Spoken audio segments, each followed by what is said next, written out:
সেই দাগে আমাদের গোনা দিনে যে ফুরাইয়ে এলো মায়ার মশারি খাটিয়ে ওই শরীরের বিছানা তৈরি করে টাকা পয়সার মালিশ মাথায় দিয়ে আরে অমনে করে ঘুমাসে না ভাই একবার আমার সঙ্গে সঙ্গ দিয়ে সবাই সমবেত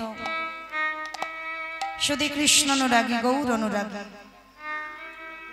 মাতৃমণ্ডলী পিতৃমণ্ডলী আহুত অনাহুত ভাগত এই গ্রামবাসী বৃন্দ যারা আমার রাধা গোবিন্দে যারা আমার গৌর নিতাই রাতুল চরণ আশ্রয় গ্রহণ করেছেন তাহাদের সবাকার চরণে রইল আমার কোটি কোটি দণ্ড। তারপরে জানাই এখানে যত সাধুগুরু ব্রাহ্মণ বৈষ্ণব আছেন তাহাদের চরণে রইল আমার কোটি কোটি দণ্ডবত। তারপরে জানাই বাবা আমি আমার পিতামাতার চরণে আমার শিক্ষা গুরু দীক্ষা গুরুর চরণে অনন্ত কোটি কোটি দণ্ডবত প্রণাম।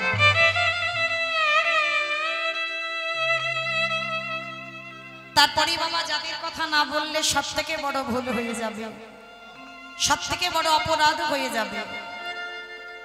যে কমিটি দাদা ভাই বাবা ঠাকুর ভাইদের ওই ক্লান্তিক প্রচেষ্টায় যাদের উদ্যোগে আজকের মহানাম যজ্ঞানুষ্ঠান কীর্তন জগতে সর্বকনিষ্ঠতম কীর্তনিয়া হয়ে আমি মৌমিতা ঘোষ আমার সম্প্রদায়ের তরফ থেকে তাদের চরণে সর্বাগ্যে জানালাম কোটি কোটি দণ্ডবত প্রণাম। তবে মায়েরা কীর্তন শুনবার আগে কীর্তন গাওয়ার আগে আগে আমাদের সবাইকে জানতে হবে আমাদের এই পৃথিবীতে আসা শুধুমাত্র কাঁদবার জন্য। এখানে আমরা এতজন ভক্ত যারা বসে আছেন দাঁড়িয়ে আছেন কীর্তনিয়া সম্প্রদায় প্রত্যেকে জানতে হবে বাবা এই জন্মটা হলো বাবা আমাদের কাঁদার জন্ম। কেউ যদি বলে আমরা হাসবো বলে এসেছি বাবা ভুল ভাববে। পৃথিবীতে এসেছিলাম কাঁদবার জন্য। কেন একবার ভেবে দেখেন বাবা যেদিন পৃথিবীতে এসেছিলাম সেদিন কিন্তু সবাই কেঁদে এসেছিলাম। কেউ এখানে বলতে পারবে না যে আমি যেদিন জন্ম নিয়েছিলাম সেদিন আমি হেসে এসেছিলাম। প্রত্যেকে আমরা কেঁদে এসেছিলাম। আর যেদিন মায়ামোহ সংসার ছেড়ে চলে যাব সেদিনও কিন্তু কেঁদে যাব। তাহলে এলাম কেঁদে যাব কেঁদে কটা দিনের জন্য মাগো একটু অভিনয় মঞ্চে অভিনয় করে গেলাম। কেউ ছেলে হলো কেউ মা হলো কেউ বাবা হলো ভাই হলো দাদা হলো বন্ধু হলো এক একটা করে অভিনয় করবার জন্য জগতে পাঠালো। কিন্তু মনে রাখতে হবে এই জগৎটা হচ্ছে বাবা এই সংসারটা হচ্ছে একটা নাটকের মঞ্চ। যার যখন অভিনয় শেষ তাকে এই অভিনয় মঞ্চ থেকে চলে যেতেই হবে। তাহলে মনে রাখতে হবে এই নাটকের মঞ্চে বসে একজনের চরণ আশ্রয় করতে হবে। কৃষ্ণ ভজিবার তরে সংসারে আয়ন মিছে মায়ায় বদ্ধ হয়ে বৃক্ষ সম হইন। প্রত্যেকে বলেছিলাম দয়াল কৃষ্ণ ভজন কৃষ্ণ সাধন ছাড়া আর পৃথিবীতে গিয়ে কিছু করব না। আর এই মায়ামোহ সংসারে পড়ে আমরা ভুলে গেলাম সেই কথা দেবার কথা। তো মায়েরা চলেন আজকের এই নবদ্বীপের মাটিতে। তবে মনে রাখবেন মায়েরা গৌর চরণ যারা আশ্রয় করে যারা গোবিন্দ চরণ আশ্রয় করে মাথায় রেখে দিও বাবা তাদের তো ঘন ঘন বিপদ আসবেই আসবে। আর মনে রাখতে হবে বাবা এইটা স্মরণে রাখবেন যাদের কাছে যত বিপদ আসবে মনে রাখবেন আমার মাধব তোমার সঙ্গে আছে। আর যার পৃথিবীতে কোনো বিপদ নেই তার সঙ্গে আমার ভগবান থাকে। যত বিপদের সম্মুখীন হবে তত আমার ভগবান তোমার কাছে থাকবে। কেন যে করে আমার আশ তারই করি সর্বনাশ, তবু যদি না ছাড়ে আমার পাশ তারপর হই আমি তার দাসানুদাস।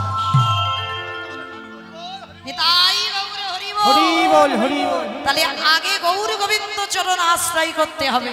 কিন্তু বাবা যারা ভক্ত মানুষ তারা কিন্তু বাবা জীবনে কারোর কোনোদিন খারাপ চায় না। আর ভক্তের তো ভগবানের কাছে একটাই চাহিদা, একটাই চাওয়া, প্রভু তোমার চরণ ছাড়া আর কিছু চাই। আর যারা ভক্ত নয় বাবা, তারা সোনা দানা টাকা পয়সা মণি মাণিক্য ঘর বাড়ি এগুলোই তাদের চাহিদা।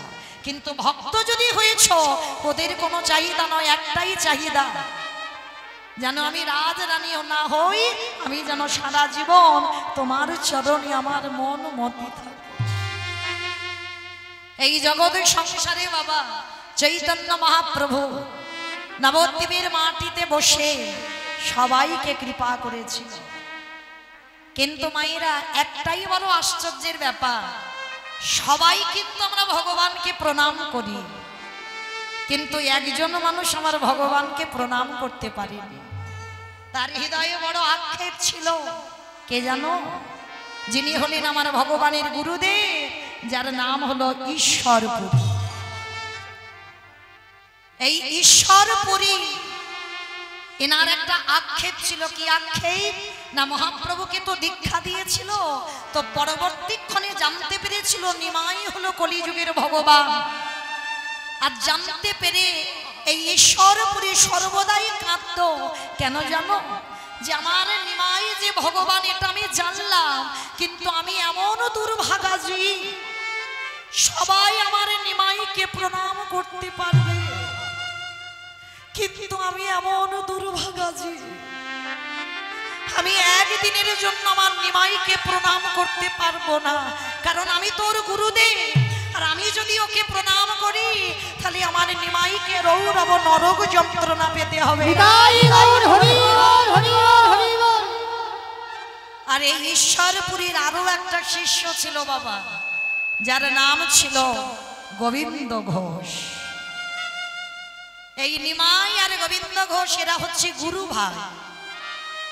তো যেদিন আমার ঈশ্বরপুরীর বার্ধক্য দশা এসেছিল বাবা, এই বার্ধক্য দশা ঈশ্বরপুরী আমার গোবিন্দ ঘোষকে দেখেছিল। গোবিন্দ আমার কাছে আয় বাবা। কি হয়েছে গুরুদেব? গোবিন্দ, মৃত্যুর সময় আমার একটা বাসনা রয়ে গেল। পৃথিবীতে আমি সব কর্ম শেষ করলাম, কিন্তু আমার মনে বড় আশা ছিল একবার আমি আমার নিমাইকে প্রণাম করব।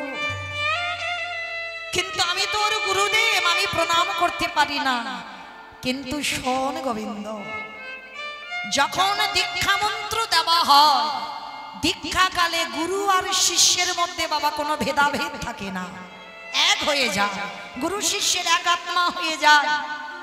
তো গোবিন্দ, আমি যখন তোকে দীক্ষা দিয়েছিলাম, আমার দেহ তোর শরীরের সঙ্গে বিলীন হয়েছে। গোবিন্দ, আমার মরার আগে আমার একটাই মাত্র বাসনা। কি বাসনা গুরুদেব? বলে দেন।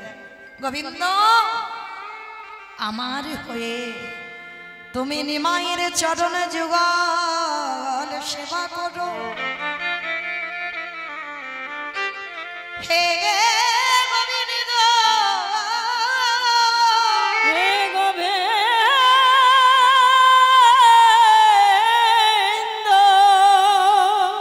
তুমি যদি নিজের হাতে আমার নিমাইয়ের চরণ সেবা করো, আমি তো তোমার মধ্যে বিরাজমান। আর তুমি যদি আমার নিমাইয়ের চরণ ভজো, তাহলে কি হবে জানো? আমারও তো নিমাইয়ের চরণ ভজা হয়ে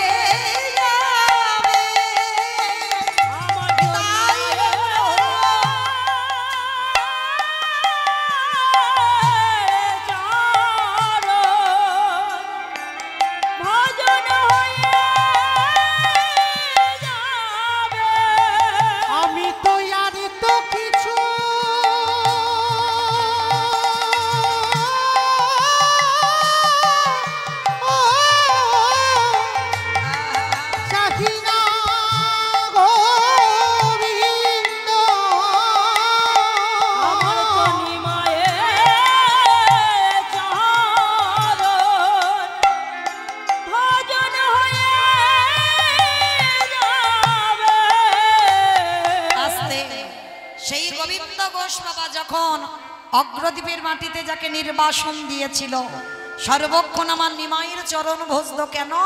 ওটা ঈশ্বরপুরী মরবার আগে আমার গোবিন্দের হাতে দায়িত্ব দিয়েছিল, গোবিন্দ তোমার মধ্যে আমি বিরাজমান হব, আর তুমি সেবা করলে আমারও নিমাইয়ের চরণ সেবা করা হয়ে যাবে। আর ওইটুকু যে আমি মরার আগে আক্ষেপ করে গেলাম, আমি ভগবানের গুরুদেব হয়ে তার চরণ ভজতে পারলাম না, তোমার মধ্যে দিয়ে আমি আমার নিমাইয়ের চরণ যুগল ভজন করব। আজকের সেই ঈশ্বরপুরী হলেন আমার ভগবানের গুরুদেব, আর এই ঈশ্বরপুরীর গুরুদেব ছিলেন মাধবেন্দ্রপুরী। আহা, এই বাংলার মাটিতে বাবা, এই যে আপনারা কৃষ্ণ নামে এত আপ্লুত না কেন বললাম বাবা?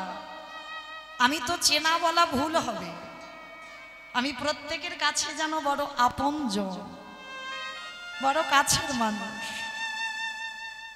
আমি ভাবি নাই বাবা যে মানুষগুলো প্রত্যেকটা দিন, কালকে যেখানে কীর্তন করে এলাম যে ভক্তগণ ছিল, আজও দেখছি বাবা সেই ভক্ত। আমি যে কি গাইব সেটা আমার মাথায় নেই, এতটাই ভালোবাসে, যেখানে কীর্তনে যাই পাগলের মতো ছুটে আসে। তবে আমার জন্য নয়, এটা আমার মহাপ্রভুর অহিতুকী কৃপা। তো এই ঈশ্বরপুরীর গুরুদেব মাধবেন্দ্রপুরী, এই যে বাংলার মাটিতে বাবা কৃষ্ণ ভক্তি, কৃষ্ণ প্রেমের প্রচার এই মাধবেন্দ্রপুরী করেছিলেন। মাধবেন্দ্রপুরী যদি আমার বাংলাদেশ থেকে যদি আমার এই বাংলার মাটিতে না আসতো, তাহলে এই কৃষ্ণ প্রেম ভক্তি আমরা কেউ পেতাম না। এই মাধবেন্দ্রপুরী, যার জন্য বাবা আজও যে বালেশ্বরে ট্রেন দুর্ঘটনা হলো, আজও সেই বালেশ্বরে যেখানে আছে রেমুনার গোপীনাথ, যাবেন বাবা দেখে আসবে। আপনাদের পদধূলা নিয়ে আমি সাক্ষাতে দেখেছি আমার গোপীনাথকে। ওইখানে একটা প্রসাদ হয় বাবা, যেটা অমৃতকেলি ক্ষীর প্রসাদ। যারা গেছেন অবশ্যই পেয়েছেন, যারা যাননি অবশ্যই পাবেন। এই ক্ষীরের এত স্বাদ, প্রত্যেকটা দিন 12টা করে মালসা আমার এই গোপীনাথকে দেওয়া হতো, আর ওই প্রসাদে বিক্রি হয় এখনো ওই রেমুনার মাটিতে। ওই ক্ষীরের প্রসাদের এত স্বাদ, এত সুস্বাদু, একবারে যদি কেউ পায় বাবা, আর জগতে অন্য ক্ষীর আর তার মুখে লাগবে না। কারণ ভগবান উচ্ছিষ্ট করলে সেটা হয় প্রসাদ, আর ভক্ত যদি ওটা উচ্ছিষ্ট করে দেয় সেটা হয়ে যায় মহা মহাপ্রসাদ।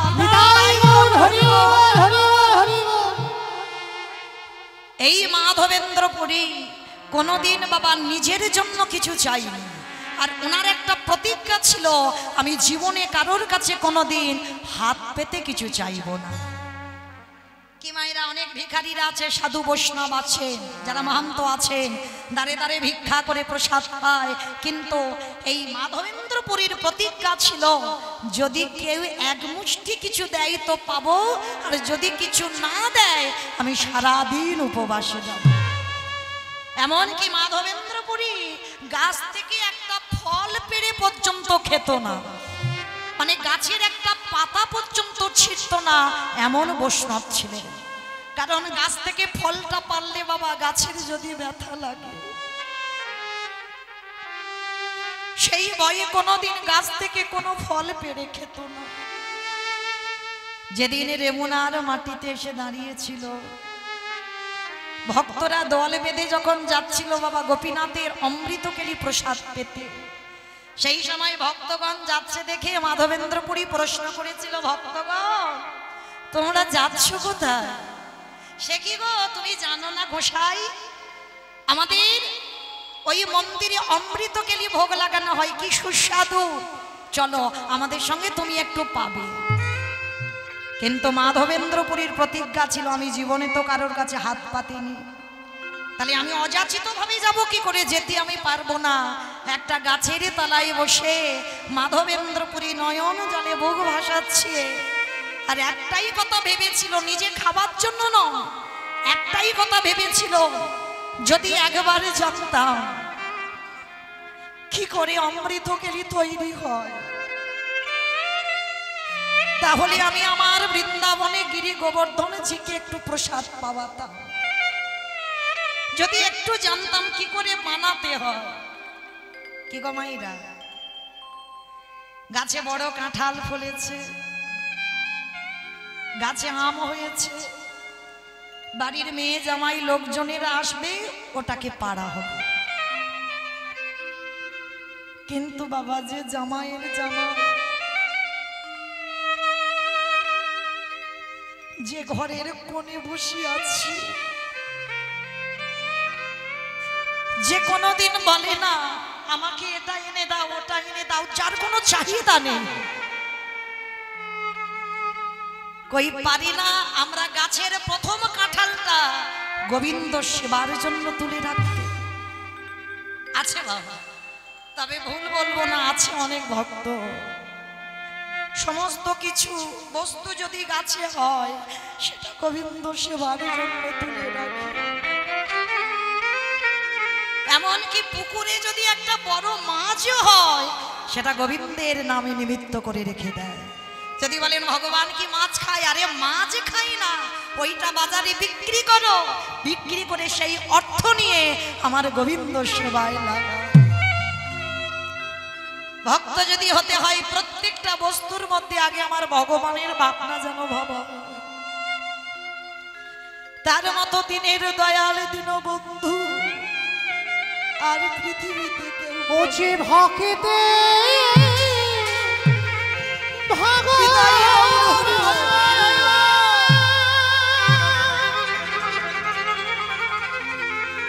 ওছে ভকিত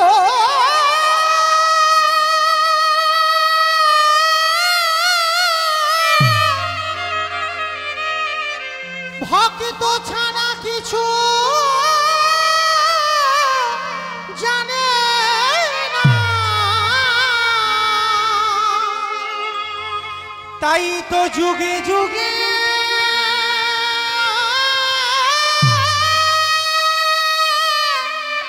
ভক্তে কাছে দয়ালি ছুটে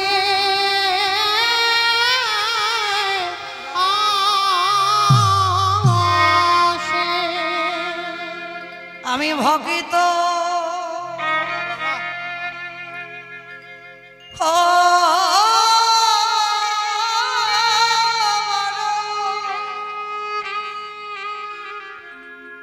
বড় ভালো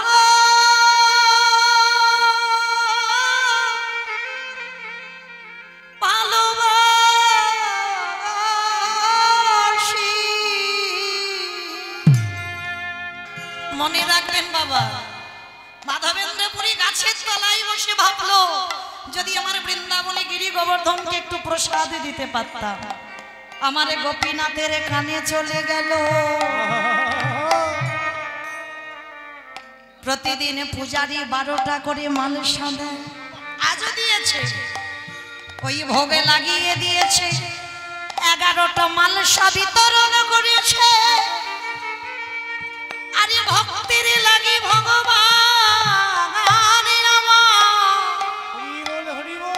একটা মালসা চুরি করে চাদরের ভিতরে রেখে দিয়েছে, আড়ালে রেখে দিয়েছে। পূজারি ঘুমিয়ে পড়েছে, স্বপ্নাদেশ দিল, পূজারি পূজারি তুমি রোজ মালসা বিতরণ করো, আজকের কটা মালসা বিতরণ করেছো? কেন আজও 12টা মালসা বিতরণ করেছি না। যাও আমার কাছে গিয়ে দেখবে আমার চাদরের নিচে একটা মালসা চুরি করে রেখে দিয়েছি। প্রভু তুমি চুরি করেছো, কার জন্য? বলে কেন, আমার এই আগে অধমে ভগিত ওই অদূরে গাছের তলে নয়ন জলে বউ ভাষায় আমার কথা ভাবে। যাও এই একটা মালসা তুমি আমার মাধবেন্দ্রপুরীকে খাইয়েছো।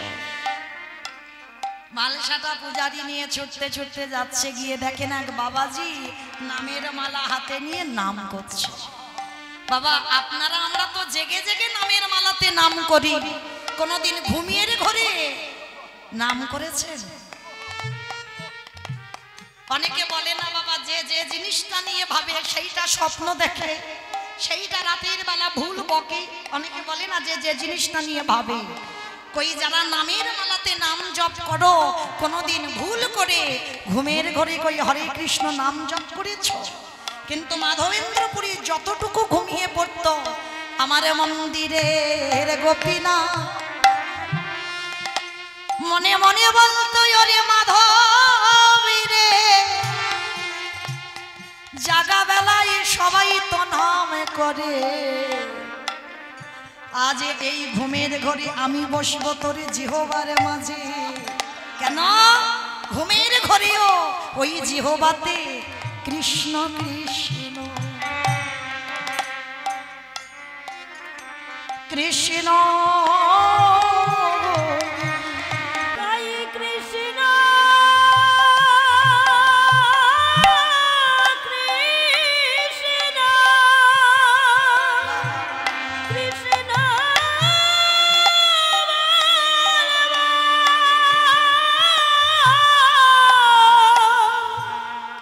যখন ক্ষীরের ভাণ্ডটা এনে দিল না, মাধবেন্দ্রপুরী ক্ষীরটা নিয়ে কাঁদছি।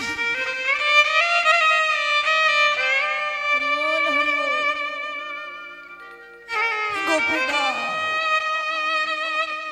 তুমি আমার জন্য ক্ষীর চুরি করেছো, আমি তো খেতে চাইনি। আমি বলেছিলাম আমার মন্দিরের গিরি গোবর্ধনকে একটু খাওয়াতে চাই। পূজারি এসে বলল, মাধব, তোমার লাগে আমার গোপীনাথ ক্ষীর চুরি করেছে। কি বাবা, আপনাদের আমাদের ভাগ্যে হবে? এ জনম কেন, কোটি কোটি জনম ধরে সাধ্য সাধনা করলেও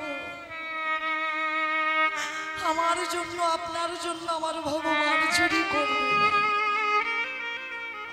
যেটা মাধবেন্দ্রপুরীর জন্য করেছিল, মাধবেন্দ্রপুরী অমৃত কেলি প্রসাদে পেয়ে ভাণ্ডটা ফেলেনি। কেন? ভগবান পাঠিয়েছে, ভাণ্ডটা আঁচলে বেঁধে রেখেছে। যতদিন বেঁচে ছিল একটু একটু করে ভেঙে ভেঙে ওই মাধবেন্দ্রপুরী ওই ভাণ্ডটাকেও সেবা করেছিল।